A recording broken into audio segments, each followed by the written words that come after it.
వాచేడు SI Harish ఆత్మహత్య కేసులో కొత్త ట్విస్ట్ నెలకొంది. హరీష్ బలవన్ మరణానికి కారణం తాను కాదని, తన తప్పేం లేదని అతని ప్రియురాలంటుంది. హరీష్ను తాను వేధించలేదని చెప్తోంది. పెళ్లి జరగాలంటే ఉన్నతాధికారుల ముందు ధర్నా చేయాలని హరీషే చెప్పాడంటూ హరీష్తో మాట్లాడిన ఫోన్ కాల్ ఆడియోను బయటపెట్టింది మహిళ. పెళ్లి కోసం ఇరు కుటుంబాల పెద్దల్ని కాళ్ళ వేళ్ల పడి మరి ఒప్పిద్దామని హరీష్ అన్నట్లుగా అందులో ఉంది.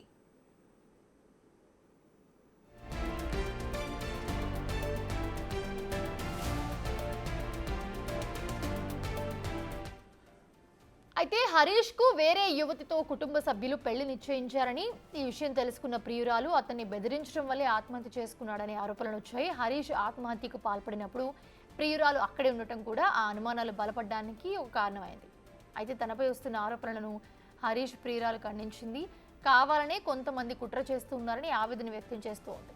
హరీష్ కుటుంబ సభ్యులు మాత్రం గతంలో ఆమె పలువురుపై కేసులు పెట్టిందని, ఈ విషయం తెలిసే హరీష్ ఆమెను దూరం పెట్టాడని అంటున్నారు.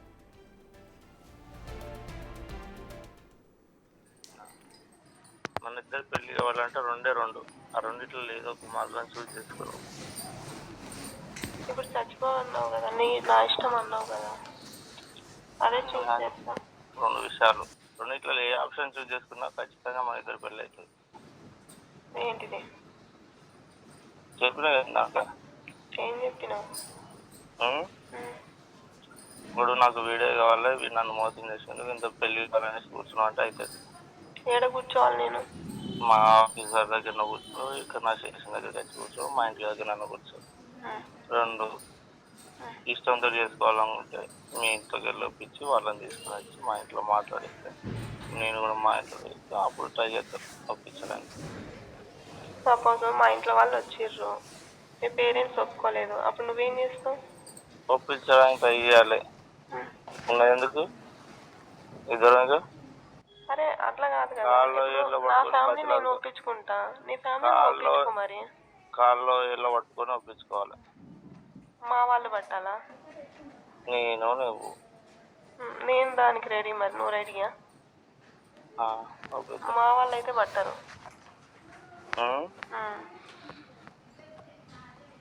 మీ వాళ్ళని వెళ్దామంటారు. సరే, నేనైతే దానికి రెడీ. మరి ఒప్పుకుంటారా మీ ఇంట్లో? అరే నా బాధ నేను పడతా, ఒప్పుకుంటారంటే ఎవరు ఒప్పుకోరు. ఇదే అంశానికి సంబంధించి మరిన్ని అప్డేట్స్ ఇన్పుటేటర్ పవన్ అందిస్తారు. పవన్, చూస్తూ ఉన్నాము ఏదైతే ఇష్యూ జరిగిందో ఎస్ఐ హరీష్ ఆత్మహత్య కేసులో హరీష్ ప్రేమించిన యువతే రీజన్ అని చెప్పి చాలామంది చెప్పడం కూడా జరిగింది. సో ఏంటి అసలు ఈ కేసులో ఏం జరిగింది? ఎస్ఐ హరీష్ ఎందుకు ఆత్మహత్య చేసుకున్నారు? ఆత్మహత్య చేసుకున్న టైంలో ఆ యువతి అక్కడ ఎందుకున్నది? సో ఆ యువతి చెప్తున్న వర్షన్ వింటుంటే వేరేలా ఉంది, బట్ కుటుంబ సభ్యుల వర్షన్ వేరేలా ఉంది. అసలు ఈ కేసులో ఏం జరుగుతోంది? దీనిపైన క్లారిటీ ఇవ్వడానికే మనతో హరీష్ ప్రియురాలు ప్రస్తుతం లైవ్లో సిద్ధంగా ఉన్నారు. వాజేడు పోలీస్ స్టేషన్లో ఎస్ఐగా పనిచేస్తున్న హరీష్ తన సర్వీస్ రివాల్వర్తో కాల్చుకొని ఆత్మహత్యకు పాల్పడ్డాడు. ఈ ఘటన తెలంగాణలో కలకలం రేపింది. అక్కడ ములుగు అటవీ ప్రాంతంలో ఎన్కౌంటర్ జరిగిన రెండవ రోజే హరీష్ ఒక రిసార్ట్లో ఆత్మహత్యకు పాల్పడ్డారు. అసలు అధికారుల ఒత్తిడితో ఆత్మహత్యకు పాల్పడ్డా, లేకుంటే అటు ఎన్కౌంటర్లో తను కూడా ఏమన్నా ఇబ్బంది ఎదుర్కొని ఆత్మహత్యకు పాల్పడ్డా, రకరకాల అనుమానాలు తలెత్తే ఆ తర్వాత వ్యక్తిగత కారణాలతో కుటుంబపరమైన ఇబ్బందులతో ఆత్మహత్యకు పాల్పడ్డాడంటూ అధికారులు ధృవీకరించారు. అతనికి గతంలోనే ఒక యువతితో అటు ప్రేమ వ్యవహారం నడుస్తుంది. అదే సమయంలో అతని కుటుంబ సభ్యులు మరొక యువతితో వివాహం నిశ్చయం చేశారు. ఇటు ప్రేమించిన యువతిని కాదనలేక, అటు ఆ పెద్దలు చూసిన అమ్మాయిని చేసుకోలేక ఇద్దరి మధ్య నలిగి ఆత్మహత్యకు పాల్పడ్డాడు అంటూ ఒక కథను తెర మీదకి వస్తే, ఈ ప్రేమించిన యువతి అటు హరీష్ను బెదిరింపులకి గురి చేసింది. తనను వివాహం చేసుకోకపోతే తాను అతనిపైన ఉన్నతాధికారులకు ఫిర్యాదు చేస్తాను, అతన్ని అల్లరి పాలు చేస్తానంటూ ఆయన్ని బెదిరించడంతోనే హరీష్ ఆత్మహత్యకు పాల్పడ్డాడంటూ ఒక వాదన తెర మీదకి వచ్చింది. అసలు నిజానిజాలేంటి, అసలు ఏం జరిగింది అనేది చెప్పడానికి ప్రస్తుతం మనతో అటు వాజేడు ఎస్ఐ హరీష్ ప్రియురాలుగా చెప్తున్న మా యువతి మనతో ఉన్నారు. నమస్తే, నా మాట వినపడుతుందమ్మా? వినిపిస్తుంది సార్. ఓకే, ఏం జరిగింది? వాజేడు ఎస్ఐ హరీష్ ఆత్మహత్య కేసులో మిమ్మల్ని అందరూ బ్లేమ్ చేస్తున్నారు కదా, మీ వల్లే అతను ఆత్మహత్యకు పాల్పడ్డాడని. ఎందుకు మిమ్మల్ని ఎవరైనా టార్గెట్ చేశారా? అసలు ఏం జరిగింది?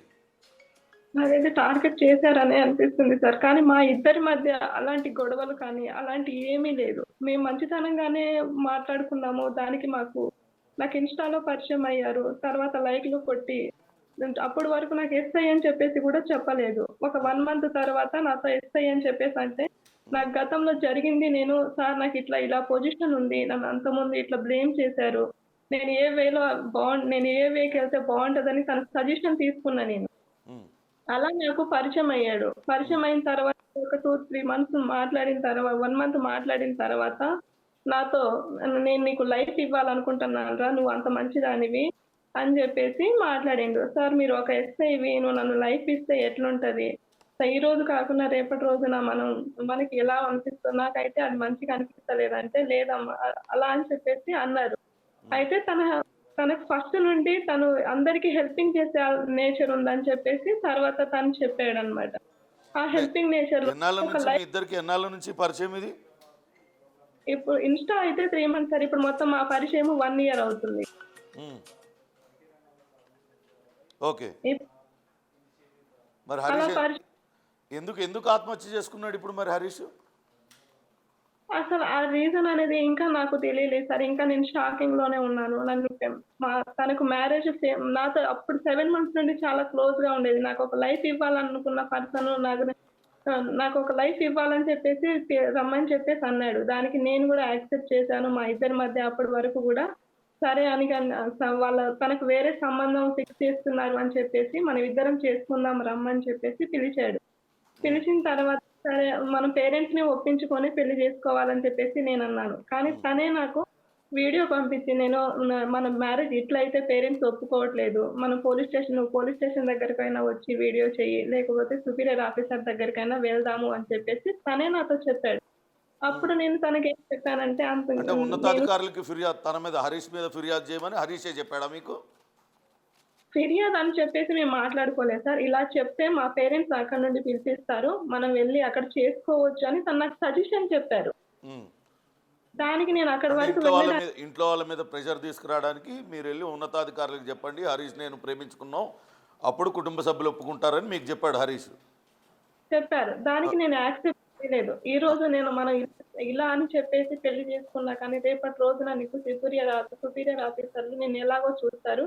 నాకు అది ఇష్టం లేదని చెప్పేసి నేను గతం 20 డేస్ నుండి నేను అదే వేలో తనకు చెప్తున్నానన్నమాట. నేను అట్లా వెళ్ళను.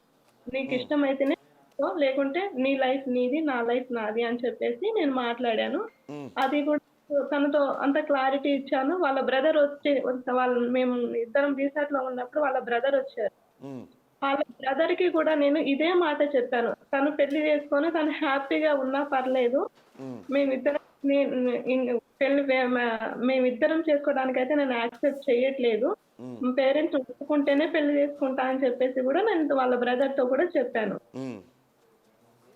అంటే వాళ్ళు ఏమన్నారు? మీతో ఒప్పుకోలేదా? మీతో పెళ్ళికి ఒప్పుకోలేదా?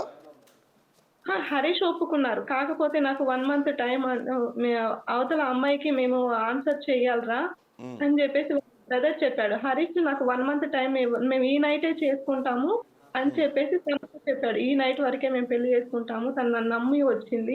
ఆ నమ్మకాన్ని తనకు గతంలో ఇలా చాలా స్ట్రగుల్ పడ్డది. అందుకని చెప్పేసి నేను ఒక జీవితాన్ని ఇవ్వాలి అనుకున్నాను. అందుకే ఇస్తున్నాను అని చెప్పేసి కూడా హరీష్ మాట్లాడిండు. నాతో అప్పుడు కూడా నన్ను నెగ్లెక్ట్ చేయలేదు తను. అప్పటి వరకు కూడా నాకు ఎలాంటి నేను చేసుకోను అన్న పదం కూడా తను యూజ్ చేయలేదు నాకు. అంటే హరీష్ సూసైడ్ చేసుకున్న రోజు మీరు కూడా అక్కడే ఉన్నారు కదా? మీ ఇద్దరికి మధ్య గొడవ అయింది. మీరిద్దరు కలిసి ఒక రిసార్ట్కి వెళ్ళారు. అక్కడ పెళ్లి విషయం మీద మీ ఇద్దరి మధ్య గొడవ అయింది. ఆ గొడవ తర్వాతే హరీష్ తాను కాల్చుకున్నాడు అనే కథనం వినపడుతుంది. మీరైతే అక్కడ ఉన్నారు కదా స్పాట్లో. ఆ తర్వాత డెడ్ బాడీ మీద పడికి కూడా ఏడ్చినట్టున్నారు మీరు అక్కడ. అసలు ఏం జరిగింది అప్పుడు? సార్ డెడ్ బాడీ మీద ఏడ్చానంటే సార్ నేను జస్ట్ అప్పటి వరకు నాకు ఎలాంటి కనీసంగా కొంచెం కూడా నాకు అవాయిడ్ చేసినట్టు తెలిస్తే తను చనిపోతున్నాడేమో అన్న ఆలోచన నాకు వచ్చేది. కానీ తనే నన్ను పెళ్లి చేసుకోవాలి అని చెప్పేసి తను నన్ను ఇలా ఫిక్స్ అయింది అని చెప్పేసి పిలిపించి తను అప్పటి వరకు కూడా నన్ను నెగ్లెక్ట్ చేయలేదు. నేను చేసుకోను అన్న మాట కూడా రాలేదు. రానప్పుడు నేను తనని అట్లా ఎందుకు చూస్తాను అనుకొని మనం ఇద్దరం వెళ్ళి హన్మకొండకి వెళ్ళి పెళ్లి చేసుకుందాము అని చెప్పాడు. దానికి నేను యాక్సెప్ట్ చేశాను. వాళ్ళ బ్రదర్ కూడా యాక్సెప్ట్ చేశాడు అక్కడ. అక్కడ యాక్సెప్ట్ చేస్తే మేము మార్నింగ్ డ్రైవర్‌కి ఫోన్ చేశాడు తను. మేము హన్మకొండకి వెళ్ళి పెళ్లి చేసుకోవడానికి.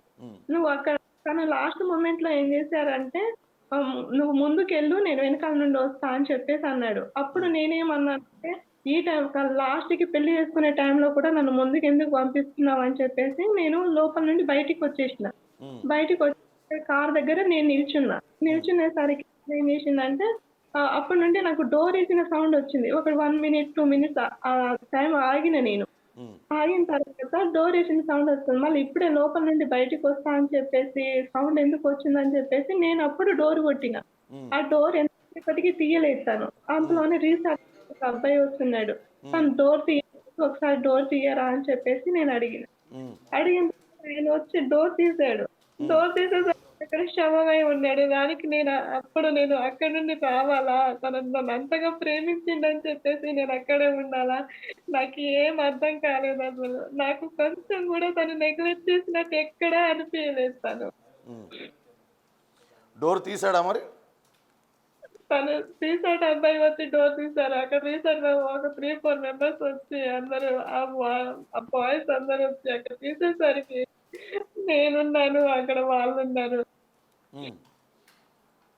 నాకైతే తన ప్రేమ నన్ను ఎంత చూపించాడనేది ఈ ప్రపంచానికి నేను 5 రోజుల నుండి కుంగిపోతున్నా. ఎవరికి చెప్పుకోలేకపోతున్నా. న్యూస్ ఏమో ఇట్లా అలా అలా అని చెప్తున్నారు. కానీ అదంతా అబద్ధం సార్. తను నాకు ఒక లైఫ్ ని ఇవ్వాలని చెప్పాడు. నాకు ఇంత జరిగిందని నేను ఫస్టే తనకి చెప్పుకున్నానే తప్ప నా గురించి తనకు లాస్ట్ వరకు అలా లాస్ట్ కి తెలియలేదు. ఒక ఎస్ఐ అని చెప్పేసి నేను ఏ వేలో నాకు ఇలా కేసు ఉంది, నేను గతంలో నన్ను ఇంత స్ట్రగుల్ చేసిండ్రు, నేను ఆ కేసుని ఎలా చేయాలని చెప్పేసి ప్రొసీడ్ అయినా ఆ టైంలోనే తను నన్ను ఎంత అర్థం చేసుకున్నాడో. ఆ మంచి పర్సన్ నన్ను అర్థం చేసుకొని నాకు లైఫ్ ఇవ్వడానికి అని చెప్పేసి ఇచ్చాడు. కానీ ఇలాంటివన్నీ నాకు ఇంత కూడా నెగ్లెక్ట్ చేయలేదు తను. అంటే గతంలో కూడా మీరు కొంతమంది మీద కేసులు పెట్టారు. ఆ కేసుల విషయం తెలిసే హరీష్ మిమ్మల్ని దూరం పెట్టాడు. దాంతో మీరు అతని పైన ఒత్తిడి తీసుకొచ్చారనే చర్చ జరుగుతుంది. దాని తగ్గట్టుగానే 2018లో చిలుకూరు పోలీస్ స్టేషన్లో ఒక కంప్లైంట్ ఇచ్చారు మీరు. మళ్ళీ 2023లో మరికొంతమంది పైన కంప్లైంట్ ఇచ్చారు. ఈ 2 కంప్లైంట్లు, ఒకసారేమో వెంకటేశ్వర్లు ఇటీవల ఇచ్చిన కంప్లైంట్ 2023, 2018లో ఇంకో ఫిర్యాదు కూడా చేశారు మీరు వేరే వ్యక్తుల మీద.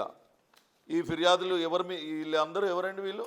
ఈ 2 ఎఫ్ఐఆర్లు ఎవరి మీద మీరు ఫిర్యాదు చేసింది? ఎవరి మీద సార్? ఆ కంప్లైంట్ ఏంటో అనేది కూడా నేను తెలియజేస్తాను. నేను 2017లో లవ్ చేశాను.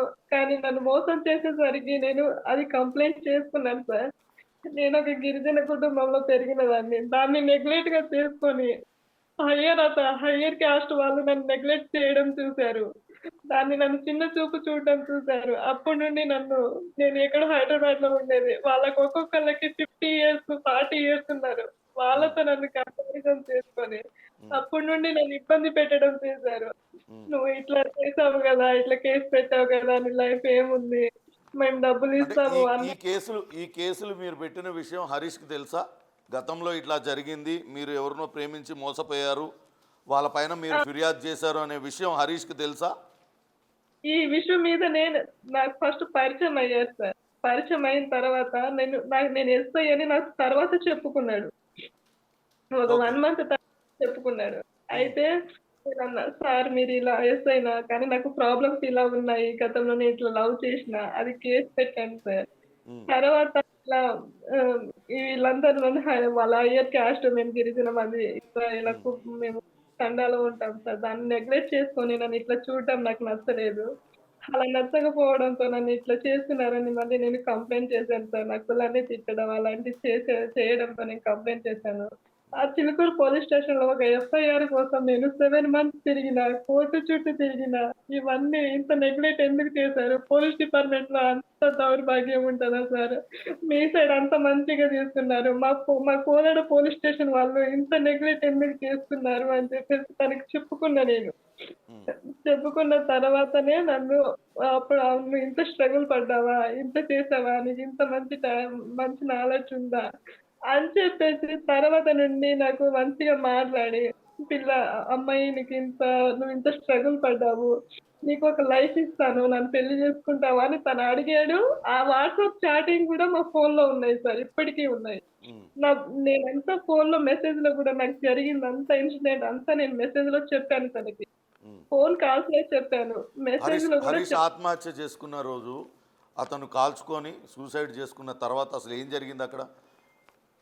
అక్కడ కాల్చుకొని సూసైడ్ చేసుకున్న తర్వాత పోలీస్ స్టేషన్ వాళ్ళు ఎస్ఐలు, సీఐలు అందరూ కలిసి నన్ను ఒక వేరే పోలీస్ స్టేషన్‌కి పంపించారు సార్. నన్ను కనీసంగా మీడియా ముందు కూడా రానీయలేదు. కనీసంగా నన్ను చెప్పుకునే అవకాశం కూడా నాకెవ్వరు ఇవ్వలేదు. మా ఇద్దరి మధ్య ఇలా జరిగింది. మా ఫోటోస్ కూడా ఉన్నాయి సార్. మీకు ఒకసారి పంపిస్తాను. ఫొటోస్ ఉన్నాయి. హరీష్ తల్లిదండ్రులు మీతో మాట్లాడారా ఎప్పుడైనా? నాతో ఎప్పుడు మాట్లాడలేదు సార్ వాళ్ళు. ఉమ్. మీరు ఎప్పుడైనా పోనీ వాళ్ళతో మాట్లాడడానికి ప్రయత్నించారా? వాళ్ళ మీ ఫ్యామిలీ ఇద్దరి గురించి మీ ఇద్దరి ప్రేమ వ్యవహారం హరీష్ ఇంట్లో తల్లిదండ్రులకి తెలుసా? చెప్పానని అయితే నాతో చెప్పాడు సార్. మా ఇంట్లో కూడా చెప్పమని చెప్పాడు. నేను మా ఇంట్లో కూడా చెప్పుకున్నాను. మా ఇంట్లో చెప్పుకునేసరికి మా పేరెంట్స్ అదర్ క్యాస్ట్ అని చెప్పేసి ఆలోచించారు. ఉమ్. ఆలోచించడంతో ఇలా ఆలోచిస్తున్నారు అని చెప్పేసి నేను హరీష్‌తో కూడా చెప్పుకున్నాను. అప్పటికి తను ఏం చెప్పాడంటే, వాళ్ళు వాళ్ళు చేయించుకోకున్నా గానీ నేను చేసుకుంటాను నీకు అని చెప్పేసి నాకు భరోసా ఇచ్చి నాకు అంత మంచి లైఫ్ ఇస్తా అని చెప్పేసి కూడా యాక్సెప్ట్ చేసాడు తను నన్ను. మీ మీద మెయిన్గా వాళ్ళు చేస్తున్న ఎలిగేషన్ ఏంటంటే అంత ముందు కూడా మీరు కొంతమందిని ట్రాప్ చేశారు, ఇలానే పెళ్లి పేరుతో ప్రేమ పేరుతో చేసి వాళ్ళపైన కేసులు పెట్టారు, కేసులు పెట్టి డబ్బులు గుంజారు. అందుకే ఆ విషయం తెలిసే హరీష్ కూడా మిమ్మల్ని దూరం పెట్టాడు. అదంతా అబద్ధం సార్. హరీష్ ఆ అలాంటి రోజు మనిషి ఆ కాదు. రోజు ఆ రోజు రిసార్ట్కి వెళ్ళింది కూడా పెళ్లి విషయంలో తేల్చుకోవడానికి, నేను వేరే అమ్మాయిని పెళ్లి చేసుకుంటున్నా, నీతో ఇకపై సంబంధం లేదు అని మీకు చెప్పడానికే హరీష్ తీసుకెళ్ళాడనే ప్రచారం జరుగుతుంది. అసలు ప్రచారం అంతా అబద్ధం సార్. హరీష్ చాలా మంచోడు. అంత తెలిసిన తర్వాత కూడా నన్ను యాక్సెప్ట్ చేసిండంటే ఇంక జీవితంలో నేను అలాంటి పర్సన్‌ని నేను మిస్ అయ్యానని, నా జీవితమే కోల్పోయానని మిస్ అవుతున్నా. అనవసరంగా పుకారాలు చేస్తున్నారు. తనకి నాకు ఎంత ప్రేమ ఉందనేది నాకు కనీసంగా నా ఫోన్ ఇస్తే నేను తెలియజేస్తాను అందరికి. నేను అన్నీ చెప్పుకున్న తర్వాతనే అంటే నన్ను ఘటన యాక్సెప్ట్ ఘటన జరిగిన తర్వాత హరీష్ సూసైడ్ తర్వాత వాళ్ళ పేరెంట్స్ ఏమన్నా మీతో మాట్లాడారా? వాళ్ళ పేరెంట్స్ కూడా నన్ను ఏమనలేదు సార్. ఇప్పటి వరకు నేను బయటికి రాకపోవడానికి రీజన్ కూడా అదే. కన్న తల్లిదండ్రులు అటు ఏడుస్తున్నారు. నా జీవితాన్ని నాకు ఒక మంచి వ్యక్తి లైఫ్ ఇస్తా. ఇంత తెలిసిన తర్వాత కూడా నాకు లైఫ్ ఇస్తా అని చెప్పేసి చెప్పిన పర్సన్ వెళ్ళిపోయాడు. నేను ఎవరికి ఏం చెప్తే ఏమవుతదని చెప్పేసి నేను ఇంతవరకు నేను కుమిలిపోయి ఉన్నాను. కానీ ప్రచారం మాత్రం ఇట్లా చేస్తున్నారు. నేనెంతో డబ్బులు తీసుకున్నాను. ఎంతో ఎవరికో ఏదో చేశానని అంటున్నారు. నేను ఒక్కటే చెప్తున్నాను సార్ ప్రజలందరికీ మీ మీడియా ద్వారా. నా ఆధార్ కార్డ్ ఇస్తాను. నాకున్న బ్యాంక్ అకౌంట్ ఇస్తాను. అవన్నీ చెక్ చేసుకొని నేను ఎవ్వరి దగ్గరైనా ఒక రూపాయి తిన్నట్టు గాని, నాకొక రూపాయి ఇచ్చినట్టు గాని ఉంటే నాకు హరీష్ విషయంలో హరీష్‌ని నేను మోసం చేశానని చెప్పేసి దాన్ని నిర్ధారిస్తే నన్ను ఉరి శిక్ష చేసినా గాని నేను దానికి యాక్సెప్ట్ చేస్తాను. కానీ దయచేసి మీడియా తరపున గాని ఎవ్వరున్నా కానీ నా మీద కుట్ర పెంచుకొని ఇదంతా చేస్తున్నారు ప్రజలకి వేరేలా ఎవరు చేస్తున్నారమ్మా ఇదంతా? ఎవరు చేస్తున్నారని మీకు అనుమానం? ఈ వీడియో ఇదంతా నాకు ఇక్కడ మా చిలుకూరు నుండే చేస్తున్నారు అని నాకు అనుమానంగా ఉంది సార్. ప్రతిదీ. ఎందుకంటే గతంలో నేను ఎవరికీ లొంగలేదు. నేను లొంగకపోవడంతో అందరికీ ఎదిరించిన నేను. నేను ఇలాంటి దానికి యాక్సెప్ట్ చేయనని ఎదిరించినందుకు ఆ రోజు నేను కేసు పెట్టినందుకు దీన్ని కుట్రగా చేసుకొని ఇదంతా చేస్తున్నారు. ఇంతవరకు వాళ్ళ పేరెంట్స్ కూడా నన్ను ఏమనలేదు. కన్నందుకు వాళ్ళు ఏడుస్తున్నారు. లైఫ్‌ని ఇట్లా అంత మంచి పర్సన్‌ని కోల్పోయానని నేను ఏడుస్తున్నాను. మధ్యలో జరిగేదంతా కుట్ర. నా నా ఫోన్ చాటింగ్‌లో కూడా ఉంటది. నేను అన్ని చెప్పిన తర్వాత నన్ను యాక్సెప్ట్ చేసిండా? లేకపోతే తర్వాత నన్ను యాక్సెప్ట్ చేసిండా? నేను ఎప్పుడైనా నెగ్లెక్ట్ చేసినట్టు ఉన్నదా అనేది నా ఫోన్ చాటింగ్‌లో చూసుకొని డిపార్ట్‌మెంట్ పరంగా నా అకౌంట్స్ అన్నీ చూసిన తర్వాత అందరికీ సమాధానం చెప్పాలని కోరుకుంటున్నా నేనొక్కటే. డిపార్ట్‌మెంట్ అందరికి. నేను తప్పు ఏ అమ్మాయి అయినా కానీ డబ్బు కోసమే చేస్తారని అంటున్నారు గదా! నాకొక్కసారైనా ఒక్క రూపాయి అయినా వాళ్ళ తరపున నుండి వస్తే దానికి నాకు ఉరి శిక్ష చేసినా దానికి అనుభవిస్తా. నేను ప్రైవేట్ జాబ్ చేసుకుంటూ బతుకుతున్నా నేను. నేను ఎవ్వరి దగ్గర ఎలాంటి అమౌంట్ కూడా తీసుకోలేదు. నేను కేసు పెట్టి అమౌంట్ తీసుకోవాలనుకుంటే వీళ్ళు కేసు తీపించమని చెప్పేసి నన్ను అమౌంట్ తీసుకొని నేను తీసుకునేది కదా. కానీ నేను గెలవాలి, నేను తప్పు చేయలేదనే కదా ఈ రోజు వరకు నేను ఒక్కళ్ళ కేసు కూడా నేను తీయించలేదు. ఓకే ఓకే అండి, థ్యాంక్ యూ. ఈ విషాదం నుంచి కోలుకొని మనోధైర్యంతో కొత్త జీవితాన్ని ప్రారంభించాలని కోరుకుంటున్నాం. మీ మీద ఎవరు కుట్రలు చేస్తున్నారు అనిపిస్తే మీరు కంపల్సరీ వాళ్ళపైన మరొకసారి ఫిర్యాదు చేయండి. కానీ మీరు చెప్పింది చాలా క్లారిటీగా ఉంది. హరీష్ తనని వివాహం చేసుకోవడానికే నిర్ణయించుకున్నాడు. అప్పటికే ఇంట్లో వాళ్ళు, కుటుంబ సభ్యులు వేరే యువతితో ఆ వివాహం నిశ్చయం చేయడంతో 1 నెల రోజులు గడువు అడిగాడు. ఆ యువతిని, ఎవరైతే ఇంట్లో వాళ్ళు నిశ్చయించిన యువతికి నచ్చజెప్పి ఇంట్లో వాళ్ళని ఒప్పించి వివాహం చేసుకోవాలనుకున్నాడు. కానీ ఇంతలోనే ఏం జరిగిందో, హరీష్ పైన ఎటువంటి ఒత్తిడి వచ్చిందో అతను ముందే తనను బయటికి పంపించి ఆత్మహత్యకు పాల్పడ్డాడు. తన వివరణ కోరకుండానే తనపైన రకరకాల వదంతులు పుట్టిస్తున్నారు. ఇప్పటివరకు హరీష్ తల్లిదండ్రులు కూడా నన్ను ఎక్కడ కూడా తనపైన ఎటువంటి అపవాదు వేయలేదు. గతంలో కొంతమంది తనను వేధించిన వారిపైనే తాను కేసులు పెట్టాను తప్పించి తాను ఎక్కడా కూడా తప్పు చేయలేదంటూ బాధితురాలు చెప్తూ ఉంది. మొత్తం మీద అయితే హరీష్ సూసైడ్ కేసును వాజేడు పోలీసులు ఇప్పటికే దర్యాప్తు చేపట్టారు. ఈ యువతి ఎవరైతే హరీష్ ప్రియురాలుగా చెప్తుందో ఆమె స్టేట్మెంట్ కూడా ఇప్పటికే రికార్డ్ చేశారు. చూడాలి హరీష్ కేసు ఎట్లా తేలుస్తారనేది వేచి చూడాలి. Mounisha, thanks for the updates.